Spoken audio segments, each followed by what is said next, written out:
Hello, I'm Jeremy. Today I'm going to be taking a look at a game by the name of Overload. This is published by Spiel in Germany in a multi-language edition. It comes with English rules in the box. It's designed by Wolfgang Riedl, and it takes 20 to 30 minutes for 3 to 5 players. The box says ages 8 and up. I think you could play with younger children. This is a really simple roll and move game where players are going to be gambling, pushing their luck essentially to try to transport as many discs as they can around a board. Players are going to be taking multiple laps until the player reaches the victory point condition, which is a set number of victory points. It's a really simple game. I'll take a few minutes to show you how the game works, and I'll come back and give you my thoughts on it. Overload is a racing game where players are going to be taking multiple laps using their pawns around this track, which essentially goes to here, then bends around and goes back to this finish line. As players finish, they'll just go back to the start and keep looping around until players get a certain number of points depending on the number of players. And you can see here that in a 3-player game you'll go to 40, whereas in a 5-player game you would just go until somebody gets 30. Also, based on the number of players, you would take away some of these modular board pieces. So with a 5-player game you'll use all 8 of them, whereas with 4 you would take away 1, and with 3 you would take away 2. So the track will get smaller with fewer players to encourage more interaction between the players. So the game comes with these board pieces as well as 2 pawns per players, as well as a standard 8-sided die and a number of victory point chits that are just coins.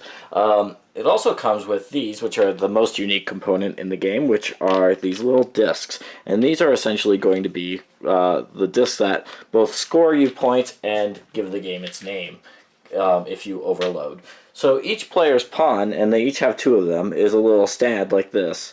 And it holds up to 8 of these little chips, which will just stack on it like this. So over the course of the game, as the players are going to move along this track, they will add these chips to them, and if they ever cross the finish line with those, they will get as many points as they have those chips on them. So these discs, though, if you ever take a 9th one, so it could only hold 8. If you would ever take a 9th one, you would just lose them all. The player who caused you to lose them all would get a point, and your pawn would end up going back to the start. So the round structure for the game is very simple. You're just simply going to roll, and then you're going to move one of your 2 pawns. There's a rule that if you still have a pawn at the finish line, you have to move that. So at the start of the game, you could move either of them. So you could go like 1, 2, 3, 4, and then the next turn, this red player would have to move this one that's still at the finish or at the starting line. So generally, though, you'll be able to choose either of your 2 pawns to move the total number that you would roll on the die. So if this player, they would go 1, 2, 3, 4, they would land on this space here, which shows an extra disc, and they would put that on them. What's also significant is before you choose to leave the starting line, you could choose to start with some discs already on there, which might be wise because that's how you're going to score points. But again, the more discs that you start with, the greater the chance that you'll end up overloading before you get to the end. So it's a choice to start with some discs. Maybe this blue player would choose to start with 1 disc. They would roll, and then they would move as well. So here they rolled a 6. They go 1, 2, 3, 4, 5, 6. And now the next rule comes in.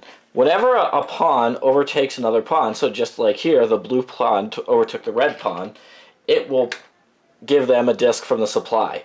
So if there were multiple pawns over here, and the blue pawn moved like that, they would all get 1 disc.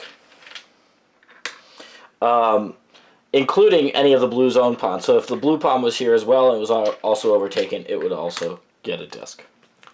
The last rule, really, is that if ever a pawn moves onto a space with another pawn, so let's say the yellow player rolls, and that would be a bad example, but for example, if the yellow player rolled a 6, they go 1, 2, 3, 4, 5, 6, and then, again, every pawn that they passed would get a disc. And then from each pawn on the space where they land, they could either give a disc to those other pawns that are with them, or they could take a disc from the other pawns. And it's required to do one of that for each other pawn that's there, including your own pawns. So there you would cause that sort of transfer. So as the pawns are going to be jockeying for position moving along this track, they are going to be shifting discs back and forth, causing them to overload. And again, if ever a pawn makes it to the end here, and you don't need to make it to the end by exact count, you get a point for each disc that you manage to bring over the finish line. So this player, for example, will get 3 points, then simply go back to the start, and then have to move on their next turn off of the start.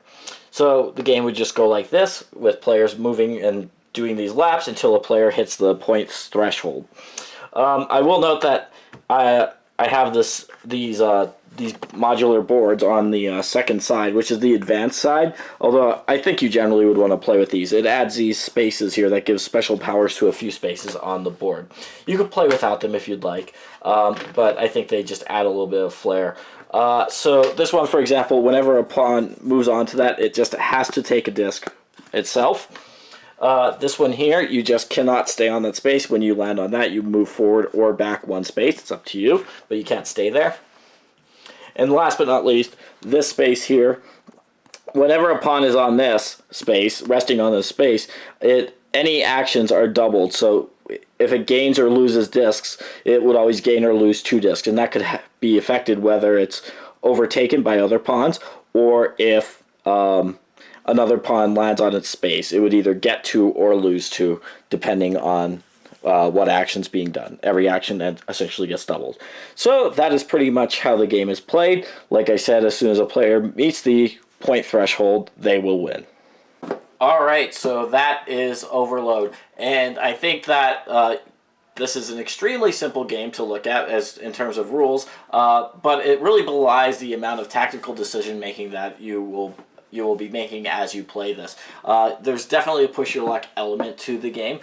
Players are going to be encouraged to carry as many pieces over the finish line as possible. Something that I neglected to mention, which is an important rule, which causes a lot of that angst and that push your luck element of the game, is that if ever you cross the finish line with 8 of those pieces on your pawn, you get a bonus 4 points, so you actually score 12 instead of 8. So it really encourages you to go right up to the edge, of overloading your piece before you finish out.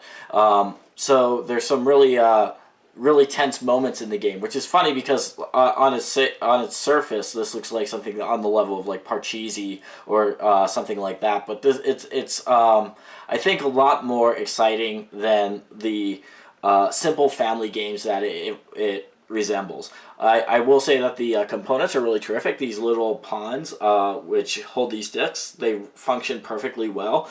They don't tip over. They are easy to stack on the discs, since you're going to be doing it constantly over the course of the game. Taking and removing the pieces does not cause the components to fall over. That would be a mess. And it's nice that they included this little cardboard chip tray for a game where you're going to be constantly grabbing and putting back those chips. It's just a small thing, but it really works well.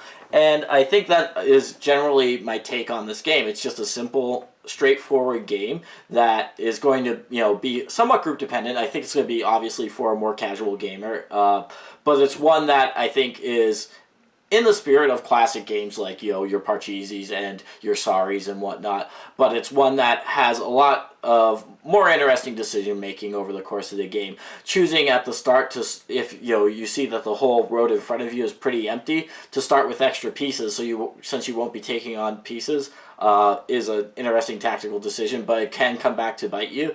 And I think that element of push your luck really makes this game entertaining. People are going to be very tense as they near that overload point, and I think for a family game, which you want to be interactive, you want to have swings of luck, and you want to have some glee in the those unlikely things that happen paying off. This really fits the mold for a game that has those elements in it. So although I guess one thing I'll say is that generally I've only actually played on the side with those special powers, if you want to call them that, on those some spaces on the board, and I don't think there's any real reason to play without that unless you are playing with a child who maybe wouldn't need those extra rules. But really, that would be for a learning game only. They don't add much to the game. It really is a simple game, even with those few extra rules baked in. And it almost develops a party atmosphere, which is something you really couldn't say for most roll and move games. The fact that you have two pawns to move at any time makes it so that you're certainly at the mercy of the dialogue to a certain extent, but it's mitigated a little bit based on that.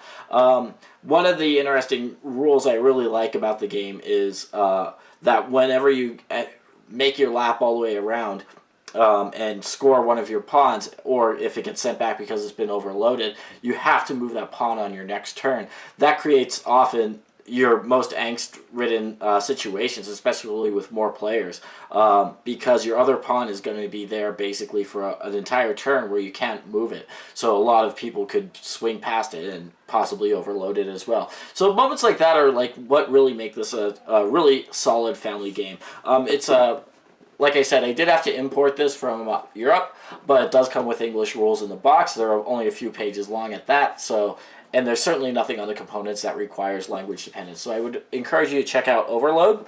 Those are my thoughts on the game. Thanks for watching.